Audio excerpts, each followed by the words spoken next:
Hello दोस्तों, नमस्कार। एक बार फिर से एकदम क्रीम क्रीम लेकर के आए हैं आपके बीच में, जो कि एग्जाम की दृष्टि से बहुत ही महत्वपूर्ण है। उन सारी चीजों पे हम फैक्ट और फिगर पे चर्चा करेंगे। देखिए, मुगल सम्राट बहुत सारे हुए, लेकिन अक्सर पूछा जाता है कि अंतिम मुगल सम्राट कौन थे। बहादुर शाह प्रथम, बहादुर शाह द्वितीय, अकबर, हुमायूं, ऐसे दे देगा। तो आपको आना चाहिए कि अंतिम मुगल सम्राट बहादुर शाह द्वितीय थे। कौन थे? बहादुर शाह द्वितीय। और इनके पिता का नाम अकबर शाह द्वितीय है। ये क्वेश्चन ये भी बनता है कि बहादुर शाह द्वितीय के पिता थे अकबर, अकबर शाह प्रथम, अकबर शाह द्वितीय। तो आपको कंफ्यूजन हो जाएगा, तो इसीलिए हमेशा समझते रहिए कि बहादुर शाह द्वितीय जो है वो अंतिम मुगल सम्राट रहे और उनके पिता का नाम अकबर शाह द्वितीय था। ठीक है, अंतिम मुगल सम्राट बहादुर शाह द्वितीय, उनके पिता अकबर शाह द्वितीय। ठीक है, अगला क्वेश्चन है, उत्तरी एवं उत्तर पश्चिमी भारत में सर्वाधिक तांबे के सिक्के कुषाणों ने जारी किए थे। सर्वाधिक तांबे के सिक्के किसने जारी किए थे? तो कुषाणों ने जारी किए थे। कहाँ, किस एरिया में? उत्तरी और उत्तर पश्चिमी भारत में। ठीक है, अब प्राचीन भारत में देखिए और भी सिक्के जारी किए गए, तो एक ही जगह पे यहाँ पे देख लेते हैं। स्वर्ण आभूषण को निष्क या निशाका कहा गया। निष्क या निशाका,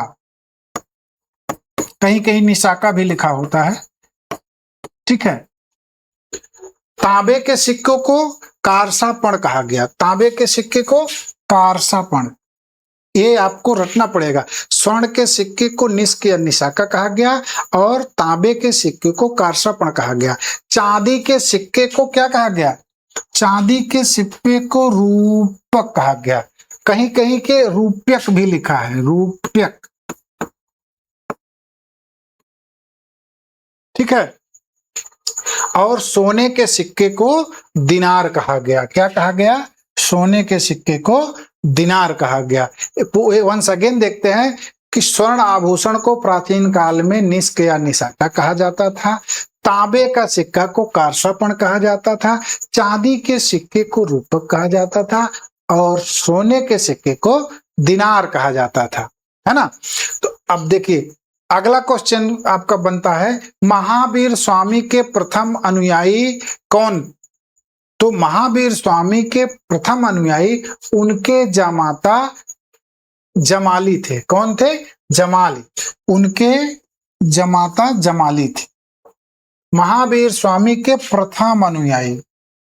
ठीक है, ऐसे भी बुद्ध के भी अनुयायी आपको जानना है, प्रथम और अंतिम, है ना। अब देखिए आगे चलते हैं। 1857 के विद्रोह के दौरान लॉर्ड कैनिंग ने इलाहाबाद को अपना आपातकालीन मुख्यालय बनाया था। 1857 का जो विद्रोह हुआ, उस विद्रोह में लॉर्ड कैनिंग ने इलाहाबाद में अपना इमरजेंसी हेड ऑफिस बनाया। ठीक है, इमरजेंसी हेड ऑफिस का मतलब आप समझते ही हैं कि किन्हीं भी विषम परिस्थितियों में कहीं पे अगर आप अपना ऑफिस बनाते हैं तो वो इमरजेंसी ऑफिस या इमरजेंसी मुख्यालय कहलाता है। ठीक है, 1857 के विद्रोह के समय में लॉर्ड कैनिंग ने अपना मुख्यालय कहाँ बनाया? कानपुर, इलाहाबाद, अवध, सतारा। तो आपको बताना है इलाहाबाद। ठीक है, क्वेश्चन देखिए, जब आपको फैक्ट मालूम रहेगा तो क्वेश्चन कैसा भी रहेगा आपको कोई मिसगाइड नहीं कर सकता, है ना। अब देखिए, दक्षिण अफ्रीका में महात्मा गांधी ने इंडियन ओपिनियन नामक समाचार पत्र निकाला था, जो गुजराती, हिंदी, तमिल एवं अंग्रेजी। इंडियन ओपिनियन जो है वो 4 भाषाओं में थी। इंडियन ओपिनियन किसके द्वारा निकाला गया था? तो महात्मा गांधी के द्वारा। कहाँ निकाला गया था? दक्षिण अफ्रीका में। कौन कौन सी लैंग्वेज में निकाली गई? तो गुजराती में, हिंदी में, तमिल में और अंग्रेजी में निकाली गई। ठीक है, एक बार फिर से आप देख लीजिए। अंतिम मुगल सम्राट बहादुर शाह द्वितीय, उनके पिता का नाम अकबर शाह द्वितीय।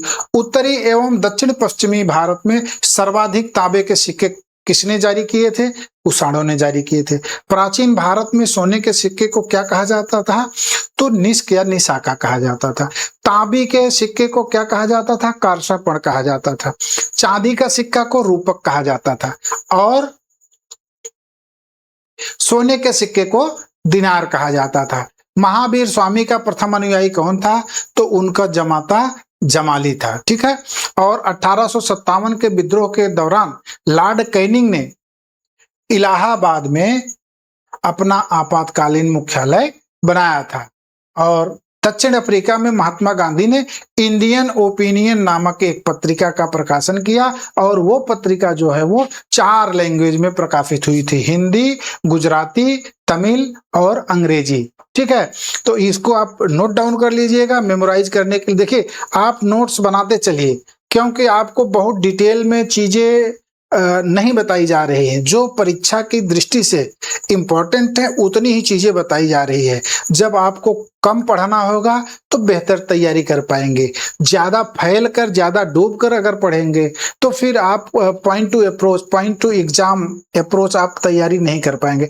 आपको विद्वान नहीं बनना है, आपको परीक्षा क्रैक करना है ना। तो परीक्षा की दृष्टि से जो इंपॉर्टेंट क्वेश्चन है उन्हीं क्वेश्चन को तैयार कराया जा रहा है। आप उसको बढ़िया से देखिए, समझिए, बार बार मेमोराइज करिए। ठीक है। और ये जानकारी कैसी लगी हमें कमेंट करके जरूर बताइएगा। धन्यवाद।